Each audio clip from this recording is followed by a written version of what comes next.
生完 BB 頭髮成扎咁甩，洗頭嗰時排水口塞到懷疑人生。30秒話你聽，9成媽咪都會經歷嘅產後脫髮。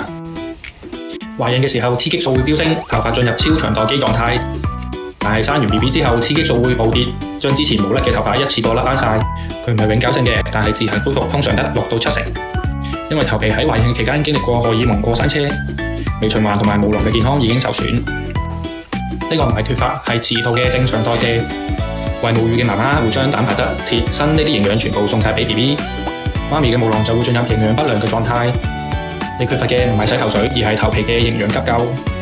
每2個鐘頭起身餵1次奶，壓力又大又唔夠瞓，皮質醇就會飆升，佢就係毛囊嘅休眠劑。就算你晚買防脫洗頭水，係咁食黑芝麻，治標唔治本，頭髮都係一樣照樣甩㗎。應該用醫學級嘅愛鼻體頭皮護理幫補毛囊，話俾佢聽唔好瞓啦，起身返工啦。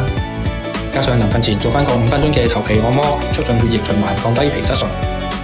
唔好俾產後脫髮偷走你嘅自信啦！關注我同埋分享俾你覺得有需要嘅人，下集我哋講下點解去歐美留學嘅人會容易甩頭髮。